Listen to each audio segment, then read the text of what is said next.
నమస్కారం. శ్రీనిలయం కార్యక్రమానికి స్వాగతం.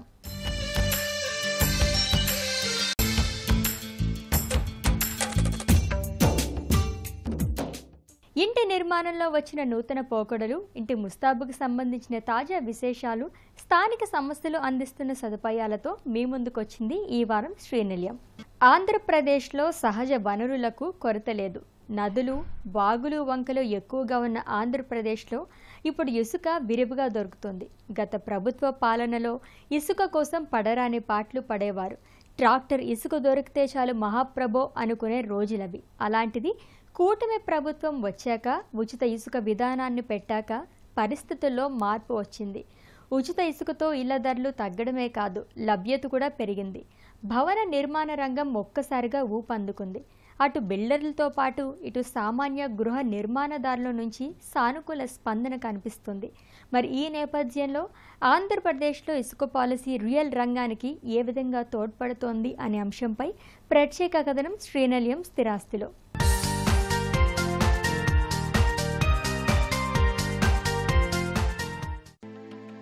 ఆంధ్రప్రదేశ్లో సహజ వనరులకు కొరత లేదు. నదులు, వాగులు, వంకలు ఎక్కువగా ఉన్న ఆంధ్రప్రదేశ్లో ఇసుక విరివిగా దొరుకుతుంది. అంతకుముందు పాలనలో ఇసుక తవ్వకాలు, రవాణాను గుత్తేదారుకు అప్పగించడంతో పరిస్థితి మారిపోయింది. ఇసుకను చెరపట్టడంతో ధరలు పెరగడంతో పాటు ఇసుక ఎక్కడా లభ్యం కాని పరిస్థితి ఏర్పడింది. ఫలితంగా గృహ నిర్మాణ రంగ పురోగతి మందగించింది. కూలీలకు చేతి నిండా ఉపాధి దొరకక అల్లాడిపోయారు. ఇసుక అక్రమ తవ్వకాలకు అంతు లేకుండా పోయింది. ఈ పరిస్థితుల నేపథ్యంలో అధికారంలోకి వచ్చిన కూటమి ప్రభుత్వం ఇసుకను అందరికీ అందుబాటులోకి తీసుకురావాలని నిర్ణయించింది. అనుకున్న తడవుగా ఉచిత ఇసుక విధానాన్ని ప్రవేశపెట్టింది. సొంత గృహాల నిర్మాణానికి సమీప గ్రామాల నదులు, వాగుల నుంచి ట్రాక్టర్ల ద్వారా ఉచితంగానే ఇసుకను తీసుకువెళ్లవచ్చని ప్రభుత్వం ఆదేశాలు జారీ చేసింది. మరోవైపు అన్ని జిల్లాల్లో ఇసుక రీచ్లను గణనీయంగా అందుబాటులోకి తెచ్చింది. ఫలితంగా ఒకప్పుడు ప్రియంగా ఉండే ఇసుక అందరికీ అందుబాటులోకి వచ్చింది. ఇప్పుడు ఎక్కడ చూసినా కొత్త భవన నిర్మాణాలు జోరందుకున్నాయి. అంతకుముందు పాలనలో టన్ను 700 రూపాయల నుంచి 1000 రూపాయల వరకు ఉండగా ప్రస్తుతం 250 నుంచి 350 రూపాయల దాకా దొరుకుతోంది. లారీ ఇసుక గతంలో 10,000 నుంచి 12,000 వరకు ఉండేది. ప్రస్తుతం 6,000కే లభ్యమవుతోంది. ఇసుక లభ్యత, నాణ్యత కూడా పెరిగింది. గతంలో ఎక్కడ పడితే అక్కడ తవ్వేయడంతో ఇసుక నాణ్యత ఉండేది కాదు. ప్రస్తుతం ఇసుక రీచ్లన్నీ తెరవడంతో ఎక్కడ చూసినా ఇసుక లభ్యమవుతోంది. ఇసుక కొరత తీరడం మూలంగా మిగతా రంగాలకు ఊతమిచ్చింది. ఇసుక ధర తగ్గడంతో గృహ నిర్మాణ ధరలు తగ్గుముఖం పట్టాయని బిల్డర్లు హర్షం వ్యక్తం చేస్తున్నారు. ఉచిత ఇసుక విధానాన్ని ఇలాగే కొనసాగించాలని వారు ప్రభుత్వాన్ని కోరుతున్నారు. కూటమి ప్రభుత్వం ఏర్పడినాక ఇసుక ప్రజలకు బాగా అందుబాటులోకి వచ్చింది. ఉచితంగా ఇసుక ఇవ్వడం కూడా చాలా గృహ నిర్మాణం కూడా ఊపందుకుంది. అంతకుముందు గవర్నమెంట్లో, వైసీపీ గవర్నమెంట్లో ఇసుక లభ్యత క్వాలిటీనూ లేదు, మరియు రేటు కూడా టన్ను వచ్చి 700 రూపాయల నుంచి 1000 రూపాయల వరకు ఛార్జ్ చేయడం జరిగింది. అది కూడా లభ్యత సరిగ్గా లేదు. ఇప్పుడు కూటమి ప్రభుత్వం ఏర్పడిన తర్వాత ఇసుక చాలా ఫ్రీగా దొరుకుతాయింది. ఏర్పడిన తర్వాత ఒక 2 నెలల ఇబ్బంది అయితే పడటం జరిగింది, కానీ తర్వాత నుంచి చాలా ఫ్రీగా ఇసుక దొరుకుతాయింది.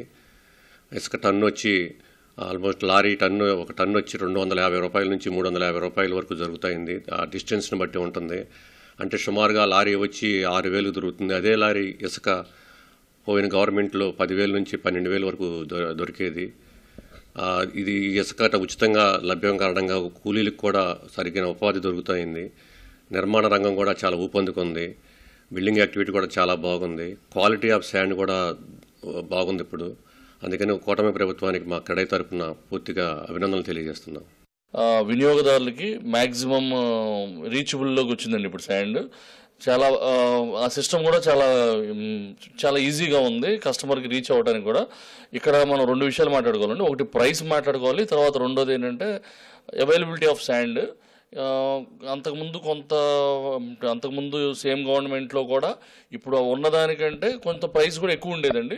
కానీ ఇప్పుడు ఎప్పుడైతే ఈ ఫ్రీ పాలసీ పెట్టారో, ఈ గవర్నమెంట్ చేంజ్ అయిన తర్వాత ఏదైతే ఫ్రీ పాలసీ పెట్టారో అవైలబిలిటీ కూడా బాగా పెరిగిందండి. అలాగే ప్రైస్ కూడా లాస్ట్ 15-20 ఇయర్స్లో ఎప్పుడు కొనని రేట్లో పర్ టన్ వచ్చి 250 నుంచి 350 రూపీస్లో వినియోగదారుడికి దొరుకుతుందండి. దానివల్ల ఏమవుతుందంటే కన్స్ట్రక్షన్ రంగంలో మిగతా మెటీరియల్స్ అన్ని కాస్ట్ పెరిగినా ఈ శాండ్ తగ్గడం వల్ల వినియోగదారుడు మ్యాక్సిమం కొంత ఫ్లెక్సిబిలిటీ ఫీల్ అయ్యి కొంత కంఫర్టబుల్గా ఫీల్ అవుతున్నాడండి. కాబట్టి గవర్నమెంట్ ఇదే పాలసీని కంటిన్యూ చేసి ఫర్దర్గా ఎలాంటి చేంజెస్ చేయకుండా వినియోగదారులందరికీ అందుబాటులో ఉంటే అటు బిల్డర్లుగా మేము కానీ అలాగే ఎవరైతే ఎండ్ యూజర్స్ ఉన్నారో వాళ్ళు కూడా కంఫర్టబుల్గా ఫీల్ అయ్యి అలాగే ట్రాన్స్పోర్టర్స్ కూడా చాలా కంఫర్టబుల్గా హ్యాపీగా ఫీల్ అవుతున్నారండి. ఎప్పుడైతే అవైలబిలిటీ బాగా పెరిగిందో అటు రవాణా రంగం కూడా అటు ట్రాక్టర్లు కానీ లారీస్ కానీ అలాగే ఈ శాండ్ బేస్లో పనిచేసే ఎవరైతే వర్కర్స్ ఉంటారో వాళ్ళందరూ కూడా వర్క్ పెరిగింది. దీనివల్ల గవర్నమెంట్ కూడా ట్యాక్సెస్ అవన్నీ కూడా పెరుగుతాయి. గవర్నమెంట్ ఫ్రీగా ఇచ్చింది అనేది ఒక విషయం అయితే ఈ వర్క్స్ అన్ని బాగా అబ్నార్మల్గా జరగడం వల్ల గవర్నమెంట్కి రెవెన్యూ పెరుగుద్దండి. మంచి డెసిషన్ తీసుకున్నారు. Sand AP state government sand ఫ్రీగా ఇవ్వడం అనేది నిర్మాణ రంగానికి ఎంతో మేలండి. ఇది కన్స్ట్రక్షన్ వర్కర్స్కి కానీ నిర్మాణ రంగానికి కానీ కొత్త ఊపు తీసుకొచ్చే చర్య అండి ఇది. దీన్ని బిల్డర్స్ అందరూ కూడా ఎంతో హర్షిస్తూ ఉన్నామండి. దీనివల్ల నిర్మాణ ధరలు కొంచెం కిందకు వచ్చినాయి అండి. కన్స్ట్రక్షన్ కాస్ట్ కిందకు రావడం వల్ల మధ్యతరగతి ప్రజలందరికీ కూడా ఏదైతే నిర్మాణ ధరలు తగ్గినాయో దాని వల్ల వాళ్ళకి తక్కువ రేటుకి మనం కన్స్ట్రక్షన్ చేసి ఇవ్వగలుగుతున్నాం. ఖచ్చితంగా ఇసుక అవైలబిలిటీ ఉండటం వల్ల నిర్మాణ కూలీలు ఎవరైతే ఉన్నారో వారందరికీ కూడా ఉపాధి దొరికే అవకాశం లభించిందండి. గతంలో కొంత ఇబ్బందికర పరిస్థితి ఉండేది. దానివల్ల ఇప్పుడు వారు కూడా నిర్మాణ కూలీలందరూ కూడా హర్షిస్తున్నారండి. దీనివల్ల వర్క్స్ ఇప్పుడు క్యాపిటల్ వర్క్లు కూడా స్టార్ట్ అవ్వడం వల్ల చాలా స్పీడప్ అవుతున్నాయండి. రాబోయే రోజుల్లో ఇంకా స్పీడప్ అవ్వడం వల్ల ఇంకా నిర్మాణదారులు అందరూ కూడా చాలా సంతోషం వ్యక్తం చేస్తున్నారండి. ఇసుక డిమాండ్ ధర తగ్గడం వల్ల ఇళ్లు కట్టుకోగలుగుతున్నామని అటు గృహ నిర్మాణదారులు ఆనందం వ్యక్తం చేస్తున్నారు. గతంలో దొంగతనంగా ఇసుకను కొనుగోలు చేయాల్సిన పరిస్థితి ఉండేదని గుర్తు చేస్తున్నారు. ప్రస్తుతం ఇసుక ఎప్పటికప్పుడు దొరకడం వల్ల ధర అందుబాటులోకి రావడం వల్ల ఇంటిపై పెట్టే వ్యయం గణనీయంగా తగ్గుతుందని వారు హర్షం వ్యక్తం చేస్తున్నారు. కూలీలకు పని దొరకడంతో పనులు ఊపందుకున్నాయని వారు చెబుతున్నారు. ఇసుకతో పాటు కూలీల లభ్యత మూలంగా గృహ నిర్మాణాలు గతంతో పోల్చి చూస్తే వేగంగా జరుగుతున్నాయని సామాన్య గృహ నిర్మాణదారులు చెబుతున్నారు. పూర్వం ఇసుక దొంగచాటుగా కొనుక్కోవాల్సిన పరిస్థితులు ఉండేవి. వాళ్ళు ఎవరో తీసుకురావటం, ట్రాక్టర్లో అమ్మటం, ఇట్లా దొంగచాటు కొనుక్కోవటం ఈ పరిస్థితులు ఉండేవి. కానీ మాకు గవర్నమెంట్ మారిన తర్వాత ఇసుక చాలా ఫ్రీగా దొరుకుతుంది.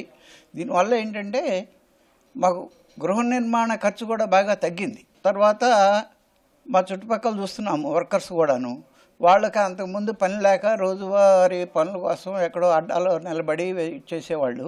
వాళ్ళకు కూడా పనులు వేగంగా దొరకటం మొదలుపెట్టినాయండి. నిజంగా ఈ పాలసీ చాలా బాగుంది. యాజ్ ఎ కన్జ్యూమర్ చాలా హ్యాపీగా ఉంది. చాలా ఖర్చు తగ్గుతుంది కదండి, బాగా తగ్గుతుంది కదా. అవైలబిలిటీ పెరిగింది, బాగా లభ్యత పెరిగింది, ఖర్చు బాగా తగ్గుతుంది. ఇంకా అంటే పనుల వాళ్ళకి పనులు యాక్టివ్గా జరుగుతాయి, పని వాళ్ళకి పని జరుగుతుంది, వర్క్స్ తొందరగా అవుతాయి. మాకు సగానికి సగం తగ్గుతుంది శాండ్ కాస్ట్ వరకు. గతంలో 700, 800, 900 టన్ను, ఇప్పుడు 450, 400 అందుబాటులోకి వచ్చింది. ఇద్దరికి ఎప్పుడు వస్తుందో తెలియదు, ఎప్పుడు రాదో తెలియదు అని పనులు ఆపు కూర్చునేవారు. పనులు లేక ఇప్పుడు పనులు చేసుకోవచ్చు అనే ఒక నమ్మకం ఏర్పడింది. ఇసుక లభ్యత పెరగడంతో గృహ నిర్మాణానికి సంబంధించిన మిగతా రంగాల ధరలు అందుబాటులోకి వచ్చాయని నిపుణులు చెబుతున్నారు. దీనికి తోడు గృహ నిర్మాణ రంగంలో వేగం పెరిగిందని, ఇది రాష్ట్రాభివృద్ధికి శుభ పరిణామమని వారు చెబుతున్నారు. నారెడ్కో అసోసియేషన్ తరఫున దాదాపు 170 మెంబర్స్ ఇక్కడ అసోసియేషన్ మెంబర్స్గా ఉంటే అంతా 20-30 మంది కూడా కన్స్ట్రక్షన్ ఫీల్డ్లో లేరు ఈరోజు. కొంతలో కొంత మేలు ఏంటంటే ఈ ఇసుక బాగా ఫ్రీగా దొరకటం వల్ల మాకు చాలా బెనిఫిట్ అవుతుంది. దానికి తగ్గట్టుగా కన్స్ట్రక్షన్ విరివిగా జరిగి కొంచెం మార్కెటింగ్ జరిగితే మంచి రోజులు వస్తాయని ఎదురు చూస్తున్నాము. ఈ రియల్ ఎస్టేట్ రంగం బాగా పుంజుకునేది ఈ గవర్నమెంట్ అని ఆశాజనకంగా ఉన్నాము మేము. గవర్నమెంట్ చాలా ఎఫర్ట్ పెడుతుంది రియల్ ఎస్టేట్ రంగానికి. మాకు గుంటూరులో జరిగిన ప్రాపర్టీ షో కూడా సీఎం గారు వచ్చి ఎన్నో వాగ్దానాలు చేశాడు. దాని ప్రకారం జీవో కూడా మాకు బిల్డర్స్కి చాలా అనుకూలంగా తయారు చేసి ఈజీ డూయింగ్ బిజినెస్కి చాలా అనుకూలమైన జీవో తయారు చేశారు. దానికి మేము తప్పనిసరిగా పట్టణాభివృద్ధి శాఖ మంత్రి నారాయణ గారికి చాలా కృతజ్ఞతలు చెప్పాలి. అట్లనే సీఎం చంద్రబాబు నాయుడు గారు కూడా దానికి యాక్సెప్ట్ చేసినందుకు చాలా సంతోషకరమైన వార్త అది మాకు. నా ఆలోచన ప్రకారం ఇంకా మార్కెట్ 2-3 మంత్స్లో అవకాశం ఉంటుంది. కొంచెం ఈ క్యాపిటల్ రివిజన్లో వర్కులు స్టార్ట్ చేసి టెండర్స్ పిలిచి కొంచెం డెవలప్మెంట్ కనపడితే, ఎందుకంటే లాస్ట్ ప్రభుత్వం డెవలప్మెంట్ మీద అంత శ్రద్ధ చూపకుండా సంక్షేమ పథకాలతోటే సరిపెట్టింది. ఈ ప్రభుత్వం 2 విధాలుగా కూడా సంక్షేమ పథకాలతో పాటు అభివృద్ధి కూడా చేయాలని చూస్తుంది. కాబట్టి మా రంగం అభివృద్ధి చెందిద్దని అనుకుంటున్నాం. టెర్రకోట పురాతన మానవ నిర్మిత మట్టి సామాగ్రిలో ఒకటి. ఇప్పుడు కాస్త ఆధునికతను సంతరించుకుని ఇల్లు, బిల్లాలు, కార్యాలయాల ముందు దర్పం ఒలకబోస్తోంది. నిర్మాణాల ఎలివేషన్లోనే కాదు, ఇంటి లోపల ఇంటీరియర్స్లోని టెర్రకోట డిజైన్స్ను ముచ్చటపడి చేయించుకుంటున్నారు. సహజత్వం ఉట్టిపడేలా, అందాన్ని పెంచేలా ఉండటంతో క్రమంగా ఇటువైపు మొగ్గు చూపుతున్నారు. మార్పులు వస్తున్నాయి. గృహ నిర్మాణంలో ఎప్పటికప్పుడు కొత్త పోకడలను అనుసరిస్తుంటారు. 10 ఏళ్ల క్రితం కట్టిన వాటికి ప్రస్తుతం నిర్మిస్తున్న ఇళ్లకు స్పష్టమైన తేడాను గమనించవచ్చు.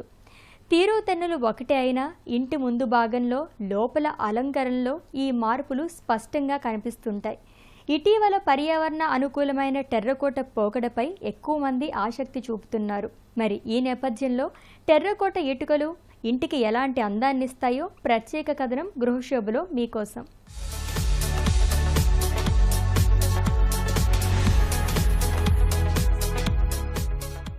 టెర్రకోట పురాతన మానవ నిర్మిత మట్టి సామగ్రిలో ఒకటి. ఇప్పుడు కాస్త ఆధునికతను సంతరించుకుని ఇళ్లు, విల్లాలు, కార్యాలయాల ముందు దర్పం ఒలకబోస్తోంది. నిర్మాణాల ఎలివేషన్లోనే కాదు, ఇంటి లోపల ఇంటీరియర్స్లోనూ టెర్రకోట డిజైన్స్ని ముచ్చటపడి చేయించుకుంటున్నారు. సహజత్వం ఉట్టిపడేలా, అందాన్ని పెంచేలా ఉండడంతో క్రమంగా ఇటువైపు మొగ్గు చూపుతున్నారు. మార్పులొస్తున్నాయి. గృహ నిర్మాణంలో ఎప్పటికప్పుడు కొత్త పోకడలను అనుసరిస్తుంటారు. 10 ఏళ్ల క్రితం కట్టిన వాటికి ప్రస్తుతం నిర్మిస్తున్న ఇళ్లకు స్పష్టమైన తేడాను మనం గమనించవచ్చు. తీరుతెన్నులు ఒకటే అయినా ఇంటి ముందు భాగంలో, లోపల అలంకరణలో ఈ మార్పులు స్పష్టంగా కనిపిస్తుంటాయి. ఇటీవల పర్యావరణ అనుకూలమైన టెర్రకోట పోకడపై ఎక్కువ మంది ఆసక్తి చూపిస్తున్నారు. వివిధ డిజైన్లు అలంకరించుకుంటున్నారు. కావలసిన ఆకృతులతో పాటుగా రంగుల ఎంపికకు వీలుంది. టెర్రకోట వస్తువులు తీవ్రమైన మంటల్ని తట్టుకోగలవు, అగ్ని నిరోధకంగా పనిచేస్తుంటాయి. మన్నికా ఎక్కువే. సహజంగా భవనాల ముందు భాగంలో ఎక్కువగా అద్దాలను ఉపయోగించేవారు. మళ్లీ ఇప్పుడు కొందరు టెర్రకోటను కార్యాలయాల ఎలివేషన్కు వాడుతున్నారు. నగరంలో కొత్త భవనాల ముందు అక్కడక్కడ చూడొచ్చు. ఉష్ణోగ్రతలు క్రమంగా పెరుగుతున్న నేపథ్యంలో వేడి లోపలికి రానివ్వకుండా నియంత్రిస్తుంది. ఫలితంగా విద్యుత్తు ఆదా అవుతుంది. ఇది పర్యావరణ అనుకూలం. వాహన శబ్దాలు పెరిగిన పరిస్థితుల్లో ఇవి ధ్వని శోషణ స్థాయిని అదుపు చేస్తాయి. ప్రతిధ్వనులు తగ్గుతాయి. ఇన్సులేషన్ గాను పనిచేస్తాయి. క్లాడింగ్, ఎలివేషన్ కోసం టెర్రకోట జాలీల రకరకాల డిజైన్లు మార్కెట్లో ఉన్నాయి. గ్రీక్ కలెక్షన్ను కొన్ని సంస్థలు ప్రవేశపెట్టాయి. బాల్కనీల్లోనూ ఉపయోగిస్తున్నారు.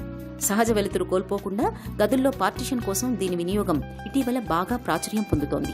బిగించడం కూడా సులువే.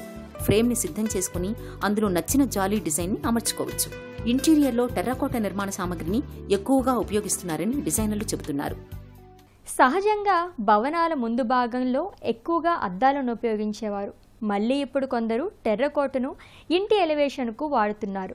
నగరంలో కొత్త భవనాల ముందు అక్కడక్కడ చూడొచ్చు. ఉష్ణోగ్రతలు క్రమంగా పెరుగుతున్న నేపథ్యంలో వేడిని లోపలికి రాకుండా నియంత్రిస్తుంది.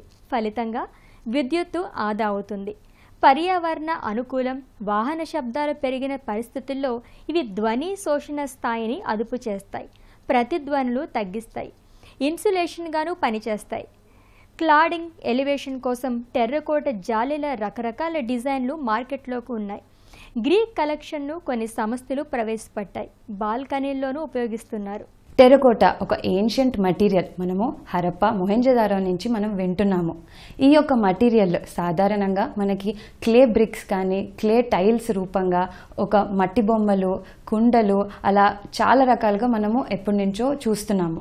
టెర్రకోట ప్రోడక్ట్స్ మట్టిలో ఉన్న క్లే నుంచి తయారు చేస్తారు. సో ఇదొక న్యాచురల్ ప్రోడక్ట్. న్యాచురల్ ప్రోడక్ట్ అంటే ఒక green product. So green product వల్ల మనం సస్టైనబిలిటీని కూడా మనం అచీవ్ చేయగలుగుతాము. ఇదొక రీసైకిలబుల్ మటీరియల్, ఇదొక రీయూసబుల్ మటీరియల్ కాబట్టి మనం దీన్ని చాలా ఎంకరేజ్ చేయొచ్చు. టెర్రకోట ప్రోడక్ట్స్ ఎక్కడ యూజ్ చేస్తామో మనం ఇంటీరియర్స్లో యూజ్ చేయొచ్చు, ఎక్స్టీరియర్స్లో కూడా యూజ్ చేయొచ్చు. మనం ఎక్కడైతే ఈ టెర్రకోట జాలీ ప్యాటర్న్స్ని కన్స్ట్రక్ట్ చేయాలనుకునే ముందు మనం ముందుగానే ఆ వాల్ ఒక సైజు, మార్కెట్లో మనకి అవైలబుల్ అవుతున్న ఆ బ్రిక్ సైజు మనం దృష్టిలో పెట్టుకొని ఆ వాల్ని డిజైన్ చేసుకోవాలి. ఆ brick size into multiple of the size of the బ్రిక్తో ఆ టోటల్ లెంత్ ఉంటుంది. ఆ 2 బ్రిక్స్ మధ్యలో ఉన్న మోటార్ జాయింట్ని మనం దృష్టిలో పెట్టుకొని ఒక స్కిల్డ్ వర్కర్ని మనం అపాయింట్ చేస్తే ఆ ఒక జాలీ ప్యాటర్న్ చాలా బ్యూటిఫుల్గా, ఏస్థెటిక్గా, మనం అనుకున్న డ్యూరబుల్గా, అపిరెన్స్గా ఉంటుంది. అందంగా కనబడడమే కాదు, ఈ యొక్క జాలీ ప్యాటర్న్ వాల్స్ మనకి అద్భుతమైన సౌండ్ ఇన్సులేషన్, హీట్ రెసిస్టెన్స్, మనకు కావాల్సిన ఫైర్ రెసిస్టెన్స్, ఒక కూలింగ్ ఎన్విరాన్మెంట్, ఒక కూలింగ్ ఎఫెక్ట్ని ఇస్తుంది. మనకి ఎయిర్ సర్క్యులేషన్ చాలా బాగుంటుంది. దానివల్ల ఇంటి లోపల ఉన్న ఆక్యుపెంట్స్ చాలా హెల్దీగా, ఒక యాక్టివ్గా, ఫ్రెష్గా, కంఫర్టబుల్గా ఉంటారు.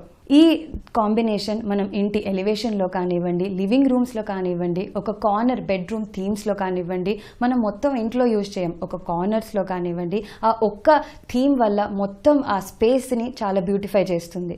దేశవ్యాప్తంగా జనాభా పెరుగుతోంది, కానీ మానవ నివాసయోగ్యమైన భూమి మాత్రం పెరగదు.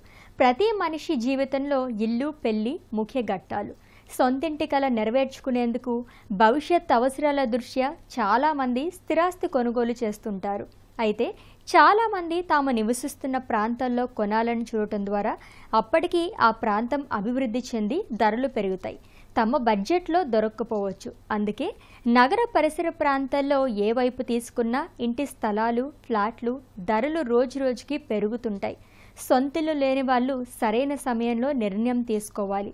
రోజురోజుకు ధరలు పెరుగుతున్న నేపథ్యంలో కాస్త తెలివిగా ఆలోచిస్తే ఇల్లు కొనడం కష్టం కాదు అంటున్నారు ఈ రంగంలోని నిపుణులు. సొంతింటి కల తీరేందుకు ఎలాంటి ప్రణాళిక తీసుకోవాలి అనే అంశంపై ప్రత్యేక కథనం శ్రీనిలయం స్థిరాస్తిలో.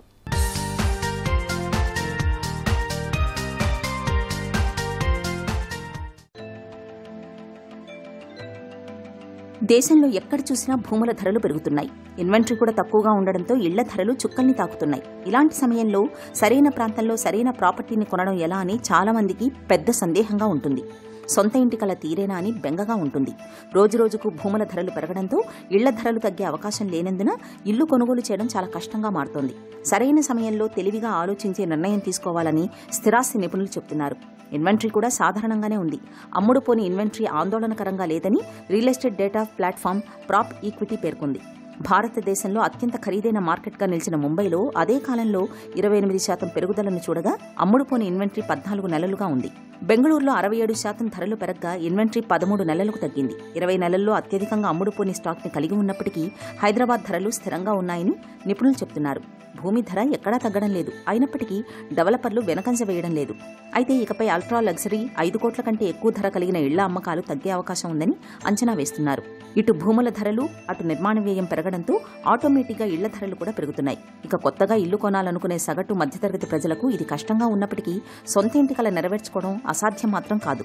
ప్రస్తుతం మార్కెట్లో ఉన్న పరిస్థితులను దృష్టిలో ఉంచుకుని గృహ కొనుగోలును సులభతరం చేయడానికి బిల్డర్లు సౌకర్యవంతమైన చెల్లింపు ప్రణాళికతో ముందుకొస్తున్నారు. ప్రస్తుతం డెవలపర్లు ఇంటి ధరలు తగ్గించుకున్నా సౌకర్యవంతమైన చెల్లింపు విధానాలు అందుబాటులోకి తీసుకురావడం కొత్తగా ఇల్లు కొనాలనుకునే వారికి సానుకూలమైన అంశమే చెప్పవచ్చు. ప్రధాన నగరాల్లోని కీలక మార్కెట్లో సంపన్నులు ఇళ్లు కొని అమ్మడం చేస్తుంటారు. అలాంటి ప్రాపర్టీలను గుర్తించగలిగితే కాస్త తక్కువ ధరకే ఇంటిని సొంతం చేసుకునే అవకాశం ఉంటుంది. ఇక కొన్ని ప్రాజెక్టులలో పునః విక్రయ ధరలు ఇప్పటికే బిల్డర్ ప్రస్తుత రేటు కంటే తక్కువగా ఉంటున్నాయి. డెవలపర్తో సంప్రదింపులు జరిపే సమయంలో ఈ విషయం ప్రస్తావిస్తే అతడు ధర తగ్గించే అవకాశం ఉంటుంది. ధర విషయం పక్కన పెడితే ఇల్లు కొనే ముందు తప్పనిసరిగా చేయాల్సిన అంశం ఒకటి ఉంది. అదే అన్ని పత్రాలను క్షుణ్ణంగా పరిశీలించడం. రెరా వెబ్సైట్కి వెళ్లి సదరు డెవలపర్ దాఖలు చేసిన అన్ని పత్రాలను పరిశీలించాలి. ప్రాజెక్టు సమయపాలన ఎలా ఉందో చూడాలి. ప్రాజెక్టు పూర్తి కావడానికి ఎంత సమయం ఉంది, అంతకాలం పాటు అటు అద్దె ఇటు ఈఎంఐ చెల్లించగలమా లేదా అనేది నిర్ధారించుకోవాలి. అయితే కొన్ని ప్రాజెక్టుల డెవలపర్లు కొన్ని నెలల పాటు ఈఎంఐ తామే భరిస్తామని ఆఫర్లు ఇస్తుంటారు. అలాంటిదేమైనా ఉందేమో ముందే చూసుకోవాలి. ఇక ఇటీవలే గృహ కొనుగోలుదారులకు ఆర్బీఐ తీపి కబురు అందించింది. చాలా కాలం తర్వాత రెపో రేటును 25 బేసిస్ పాయింట్లు తగ్గించింది. దీనివల్ల ఇంటి రుణాల వడ్డీ భారం కాస్త తగ్గుతుంది. ఈ నేపథ్యంలో సొంత ఇంటి కల నెరవేర్చుకోవడం కష్టం కాదని కాస్త ఆలోచించి అన్ని పరిశీలించి చక్కని నిర్ణయం తీసుకోవాలని నిపుణులు చెబుతున్నారు. చాలా మంది బిల్డర్లు ఇన్వెంటరీ బిల్డ్ అయినా సరే, ఇన్వెంటరీ కొద్ది ఫైలప్ అయినా సరే రేట్లు తగ్గియట్లేదు. ఎక్కడ గత 1 ఇయర్గా ఎక్కడ కూడా రేట్లు పెంచలేదు, రేట్లు తగ్గియలేదు. యాక్చువల్గా జనరల్ ట్రెండ్ ఏంటంటే రియల్ ఎస్టేట్లో ఎవ్రీ 2-3-4 మంత్స్ గజానికో అడుక్కో 200, 300, 1000, 2000 పెంచుతూనే పోతూ ఉంటారు. ముఖ్యంగా బిల్డర్స్ ఇన్వెంటరీని పైలప్ కాకుండా లిక్విడిటీ చేసుకోవడానికి రకరకాల స్కీములు అంటే డిజైన్ చేస్తున్నారు. Like for example pre EMI, అంటే మీరు ఈఎంఐలు కట్టక్కర్లేదు, ప్రాపర్టీ అయిన తర్వాత ఈఎంఐలు కట్టాలి, అది చాలా ఆఫ్. అట్లానే బ్యాంక్ వాళ్ళు చూసుకుంటే బ్యాంక్ లోన్ ఇంతకుముందు మనకి ₹1 కోటి తక్కువ లోన్ అయితే 20% కట్టాలి, ₹1 కోటి కంటే ఎక్కువ లోన్ అయితే 25% కట్టాలి. ఇప్పుడు బోత్ ప్రైవేట్ బ్యాంక్స్ కానీ కోఆపరేటివ్ బ్యాంక్స్ కానీ నేషనల్ బ్యాంక్ కానీ 90 to 100% ఇస్తాం, ప్రొవైడెడ్ మీ సిబిల్ స్కోర్ కానీ మీ రేటింగ్ ఎలా ఉంది, మీ రీపేయింగ్ కెపాసిటీ ఎలా ఉంది చూసుకొని ఇస్తున్నారు. బిల్డర్ దగ్గర ప్రాపర్టీ కొనుక్కునేటప్పుడు మీరు డెఫినెట్గా కొన్ని పత్రాలు పరిశీలించాలి. అందులో చాలామంది ఓనర్స్ కానీ అంటే బయర్స్ కానీ ఇన్వెస్టర్స్ కానీ టైం స్పెండ్ చేయరు. మెయిన్గా చూడాల్సింది link documents, encumbrance certificates, legal opinion, government permissions, FTL buffer zone, ఇలాంటివన్నీ కూడా 111 GO, forest zone, bio conservation ఇలాంటివన్నీ కూడా ఉంటాయి. ఎక్స్పర్ట్ లాయర్ దగ్గర ఎందుకు ఇప్పుడు ప్రస్తుతంగా మీరు చూస్తే కనుక మార్కెట్లో professional lawyers for real estate కూడా చాలామంది చేస్తున్నారు. సో ముందు మీరు ఖచ్చితంగా ఏ ప్రాపర్టీ కావాలి, ఫ్లాట్ కావాలా, విల్లా కావాలా, ప్లాట్ కావాలా అనేది ఒక క్లారిటీ ఉండాలి. ఫ్లాట్ అంటే ఎన్ని బెడ్రూమ్లు, ఏ ఫ్లోరు, ఏ ఫేసింగ్, ఎంత స్క్వేర్ ఫీట్, ఇది రెండో క్లారిటీ. మూడోది నా డబ్బులు ఎంత ఉన్నాయి, నా దగ్గర ఎంత ఉన్నాయి, బ్యాంక్ లోన్ ఎంత వస్తుంది, ఎలిజిబిలిటీ, సిబిల్ రేట్ ఎట్లా ఉంది, హ్యాండ్ లోన్ తీసుకోవాలా, పర్సనల్ లోన్ తీసుకోవాలా, హోమ్ లోన్ తీసుకోవాలా, గోల్డ్ లోన్ ఇవన్నీ కూడా ప్రాపర్టీ చూడడం ముందే మీరు చేస్తారు. చాలామంది ఏం చేస్తారు, ప్రాపర్టీ కొన్న తర్వాత డిసైడ్ చేసుకున్న తర్వాత వర్క్ చేస్తారు, ఫెయిల్ అవుతారు. సో అండ్ రెసిడెన్షియల్లో మీరు కొనుక్కున్నట్టు ఒక 4 పర్పస్లు ఉంటాయండి. అంటే ప్రాపర్టీ కొనుక్కున్నట్టు ఒకటి మన సొంత పర్పస్, మన సొంత యూసేజ్ కొనుక్కుంటాం, దాన్నే క్యాపిటివ్ కన్జంప్షన్ అంటాం. రెండోది ఏంటంటే ట్రేడింగ్. మనం ఏ దగ్గర కొని ఒక 6 నెలలు 1 year నుంచి మనం రిజిస్ట్రేషన్ చేసుకుంటే అగ్రిమెంట్లో వెళ్ళి ఆ బయర్ని ఎత్తుకొని 10, 20, 30% మార్జిన్ వేసుకొని అమ్మేస్తాం, అది ట్రేడింగ్ అంటారు. మూడోది ఏంటంటే రెంటల్ ఇన్కమ్ కోసం. రెంటల్ ఇన్కమ్ అంటే మనం ఫస్ట్ ప్రాపర్టీ ఆల్రెడీ మనం కొనుక్కుని ఉంటాం, సెకండ్ థర్డ్ ప్రాపర్టీ డబ్బులు ఉన్నాయి కాబట్టి కొనుక్కుంటాం, లేదా లోన్ వస్తుందని కొనుక్కుంటాం. కొనుక్కునేటప్పుడు మీరు ఏం తెలుసుకోవాలంటే దాని మీద రిటర్న్స్ ఎంత వస్తాయి. చాలామంది ఎక్కువ వస్తుంది, రెసిడెన్షియల్లో రిటర్న్స్ చాలా తక్కువ ఉంటాయండి. ఒక ₹1,00,000 ఫ్లాట్ కొంటే 25 నుండి 20,000 నుండి 25,000 రెంట్ వస్తుంది. అంటే 12 పాతికలు, 12 × 25 3 లక్షలు. ₹1,00,000 పెడితే 1,30,00,000 పెడితే మీకు 3 లక్షలు, 3%, 2.5 to 3% వస్తుంది. అదే కమర్షియల్ పెట్టుకుంటే 6 to 8% వస్తుంది. ఈ 4వ టైం ఏంటంటే లాంగ్ టర్మ్, అంటే ఒక దగ్గర పెట్టేసి 10 సంవత్సరాలు కదపకుండా ఉన్నదని లాంగ్ టర్మ్ ఇన్వెస్ట్మెంట్. జనరల్గా మన గ్రాండ్ పేరెంట్స్ కానీ మన పేరెంట్స్ కానీ మన చిన్నప్పుడు కొనేసి మన 20 సంవత్సరాలు 30 సంవత్సరాలు యూస్ఫుల్ పడుతుంది. అయితే జాబ్కి కానీ కాలేజీకి కానీ పెళ్ళికి కానీ ఉపయోగపడుతుంది. 10 సంవత్సరాలు వేస్తారు. రియల్ ఎస్టేట్లో పెట్టుకున్న వాళ్ళు ఎవరు లాస్ అవ్వలేదు కరెక్ట్గా చూసి పెట్టుకుంటే. కానీ illegal properties, pre launch properties కొనుక్కొని ఇరుక్కుంటే మనం ఏం చేయలేం. ఇది నేటి శ్రీనిలయం.